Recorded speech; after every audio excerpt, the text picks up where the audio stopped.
Break के बाद एक बार फिर से आप सभी का स्वागत है हमारे खास शो गुरु मंत्र में। और हमारे साथ स्टूडियो में है एस्ट्रो साइंटिस्ट गुरुदेव जी.डी. वशिष्ठ जी, जो आपकी सभी परेशानियों का समाधान बहुत आसानी से बता देते हैं। तो गुरुदेव ने बताया कि दांतों के लक्षण क्या होते हैं, यानी कि अगर आपकी किस्मत खराब हो रही है तो दांतों से जुड़े क्या लक्षण होते हैं जो आपकी किस्मत को और खराब करते हैं। गुरुजी, दांत खराब हो रहे हैं यानी कि आपकी किस्मत भी खराब हो रही है। कुछ ग्रह हैं जो आपकी जिंदगी पर बुरे प्रभाव भी डाल रहे हैं। उन ग्रहों के बुरे प्रभाव से कैसे बचा जा सकता है? बहुत अच्छा सवाल किया जो तुमने। जिनकी किस्मत अच्छी है, दांत अच्छे हैं, बेटा उनको तो किसी उपाय की जरूरत है नहीं। बस ज़्यादा बात है, अगर फिर भी कोई छोटी मोटी तकलीफ आ रही है तो सिर्फ एक लोहे का बिना जोड़ का छल्ला लेकर के, जो आम मंदिरों के गुरुद्वारों के बाहर मिल जाता है बेटा, बिना जोड़ का बीच में से कटा हुआ छल्ला, वो मिडिल फिंगर के अंदर धारण कर लो, उनके लिए तो वही बहुत है। लेकिन जिनके आगे के दांत टूटे हुए हैं, मुंह में से बदबू आती है, और जो अपनी समझदारी दिखाते हुए भी ज़िंदगी के अंदर बहुत अच्छे कामयाब नहीं हो रहे, उन लोगों को ख़ास तौर पे 43 दिन लगातार फिटकरी के साथ अपने दांत साफ करने चाहिए और साथ में ही मूंग साबुत का दान देना चाहिए। यानी कि 43 दिन लगातार 200 ग्राम मूंग साबुत लेकर के उसको दान दे दो। और जब भी वो परमात्मा के दर पे जाएं, उस वक्त में गेंदे के फूल की माला या गेंदे के फूल ले जा करके परमात्मा पे ज़रूर चढ़ाएं, या हर बुधवार को चढ़ाएं। इनके लिए इतने उपाय ही बहुत अच्छे होंगे। फिर जिनके बहुत पतले पतले बिल्कुल ब्लेड की तरह तीखे दांत और छोटे दांत हो जाते हैं, ये मंगल बुध का मेल होता है बेटा, जो कि बिल्कुल अच्छा नहीं होता, जो मंगल को बद कर देता है, यानी कि बुरा कर देता है। ऐसे में इनके लिए जो उपाय है सबसे उत्तम बेटा, कि तांबे के लोटे के अंदर मूंग साबुत भरकर उसको साल के अंदर हर साल 5 दिन लगातार उसको जल प्रवाह कराएं और ढक्कन को पीतल का टांका लगा के। दूसरा उपाय बेटा, जो लाल रंग की फिटकरी होती है, फिटकरी जो सफ़ेद रंग की होती है प्योर बुध होती है बेटा, जिसके अंदर लाली आ जाती है, वो मंगल मिश्रित बुध की फिटकरी होती है। लाल रंग की फिटकरी लेकर के उसे वो बुधवार के बुधवार उसे भी जल प्रवाह कर सकते हैं। इन 2 उपायों को करने के बाद में बेटा परमात्मा की दया से इनका स्वभाव अच्छा होता चला जाता है, लड़ने की प्रवृत्ति चली जाती है, सहजता के साथ सोचने लगते हैं, और जनरल प्रोफेशनल कामों के अंदर इनको ज़िंदगी के अंदर अच्छे सोच मिलते हैं। तो आज हमें गुरुजी से एक नई बात जानने को मिली है। गुरुजी, हमारे बाल सफ़ेद होते हैं, ख़राब होते हैं, हम उसको केमिकल के ज़रिए पार्लर जाके ठीक करा लेते हैं, है ना। चेहरा ख़राब होता है, पार्लर चले जाते हैं, दवाइयाँ खा लेते हैं, ठीक है। लेकिन आज हमें गुरुजी से जाना कि अगर आपके बाल खराब हो रहे हैं, आपके दांत खराब हो रहे हैं, उनका सीधा कनेक्शन आपके ग्रह से होता है, यानी कि आपकी किस्मत भी खराब हो रही है, तो उस खराब किस्मत को आप कैसे चमका सकते हैं, उसके उपाय गुरुजी बता रहे हैं। और आप कॉपी पेन लेकर हर रोज 8 से 9 बैठिए, क्योंकि गुरुजी जो भी लक्षण और उपाय बताते हैं उन्हें आप नोट कर लीजिए, जिससे कि पूरी जिंदगी वो नोट आपके साथ रहे। कभी भी आपको कोई भी परेशानी हो रही है, आप तुरंत वो लक्षण और उपाय देखिए और उसका सोल्यूशन निकाल लीजिए। गुरुजी, अब बात कर लेते हैं नाखूनों की। महिलाओं के नाखून बहुत कम देखने को मिलते हैं, क्योंकि हमेशा हम लोग नेल पॉलिश लगा कर रखते हैं, यानी कि जो कमियां हैं वो हम छुपा लेते हैं, चाहे पीले हैं, छोटे हैं, लंबे हैं।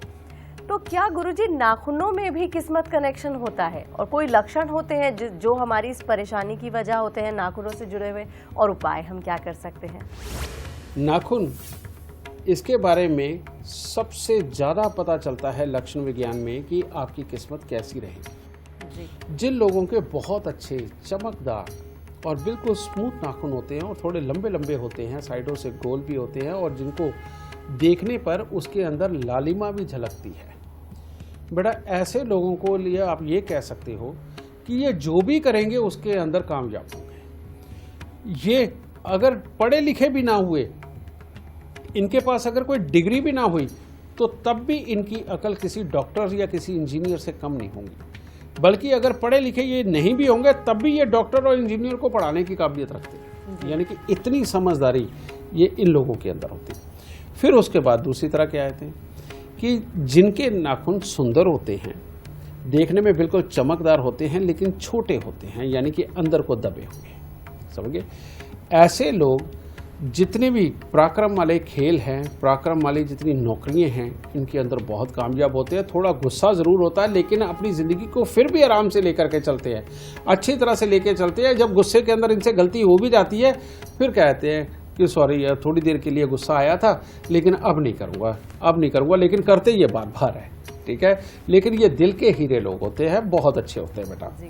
फिर इसके बाद में बुरे वाले आ जाते हैं। जब नाखूनों के ऊपर की शाइनिंग चले जाती है, उसके ऊपर जो धारियाँ होती हैं वो साफ लंबी लंबी नज़र आती हैं बेटा, और रफ होते हैं नाखून, इनको बहुत तकलीफ होती है। इनको जीवन साथी के सुख से संबंधित दिक्कत आती है। इनके अपने शरीर के अंदर इतना जोश नहीं होता, इतनी वाकपटुता इनको नहीं आती कि ये सामने वाले को बातें करके मना सके, समझा सके।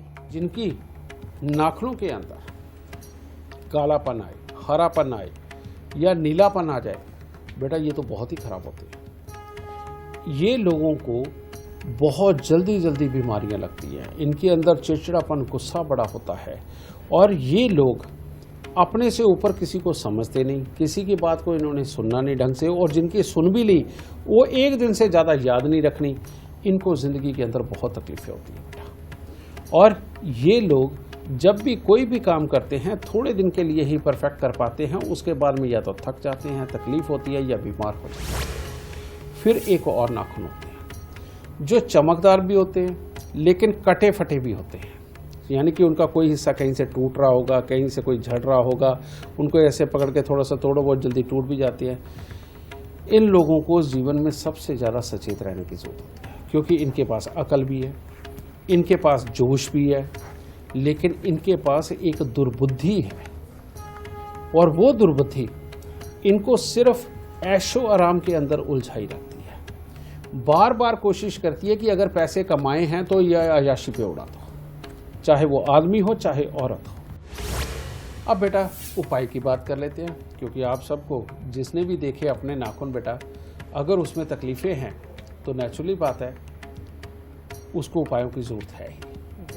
और एक बात आपको मैं बता दूं, आज आपको ये पता चलेगा कि सनातन धर्म में गाय को कामधेनु क्यों कहा गया है, और प्लस उसकी पूजा का विधान क्यों है। उसका कारण है एक बेटा बहुत बड़ा। गाय का दूध बहुत पौष्टिक होता है, ये बात सच है। उसका गोबर तक भी इतना काम आता था कि हमारे यहाँ रसोई घर के अंदर भी उसका लेप करके रखा जाता था। कारण ये कि गाय के गोबर में भी खासियत होती है कि कीड़े करकट को ज़्यादा आने नहीं देती। लेकिन बेटा एक बहुत बड़ा गुण जिसके बारे में आप नहीं जानते, किसी भी तरह का बीमार शख्स हो, किसी भी तरह की बीमार मानसिकता का शख्स हो, गाय के शरीर से निकलने वाली जो ऊर्जा होती है, उसके शरीर की जो स्मेल होती है, उसके मुंह से एक अलग तरह की जो स्मेल आती है बेटा, ये तीनों स्मेलें जो हैं या ऊर्जा जो है, ये इंसान के शरीर के अंदर बस रहे किसी भी प्रकार के विकार को खत्म करने के लिए बनी है। जो भी बीमार आदमी जो लगातार बीमार है, या मानसिकता से बीमार है, या जिसको अय्याशी की आदत पड़ गई है, जिसको बहुत ज़्यादा खर्चने की आदत पड़ गई है बेटा, अगर ये इंसान काले रंग की गाय, लाल रंग की गाय की सेवा करनी शुरू होते, कपला गाय की सेवा करनी शुरू कर दे बेटा, इसके बाद में देखो अगर 1 साल तक सेवा करी ना तो अगले 20 साल सुख मिलेगा।